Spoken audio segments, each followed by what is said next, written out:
Dans ce cas-ci, on lui dit voilà, il y a une machine virtuelle d'un client qui pose problème. Le client signale que par exemple un serveur ne répond pas.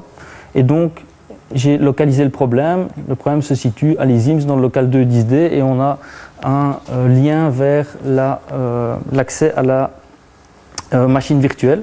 Donc en cliquant sur ce lien, l'étudiant lance une session sur la machine virtuelle qui est disponible en ligne. Et donc, lorsque l'utilisateur se connecte sur la machine, il a un petit rappel de l'exercice sur lequel il s'est lancé.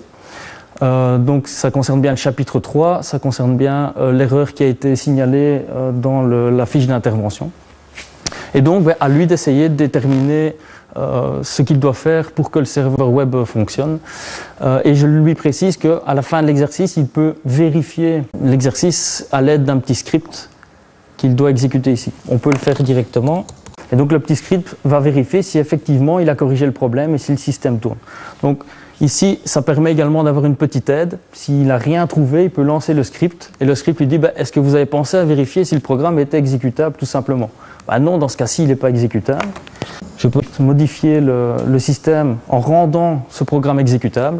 Ça a été corrigé. Oui, le fichier est bien exécutable. Par contre, il y a toujours un problème. Le service Apache n'est toujours pas opérationnel.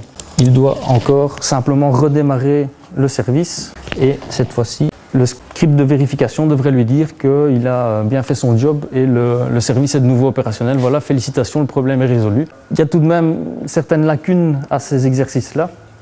C'est que l'utilitaire ne vérifie pas le fonctionnement, ne vérifie que le fonctionnement de ce problème-là. Si l'étudiant ajoute d'autres erreurs en manipulant le système, le script n'est pas encore capable de le vérifier.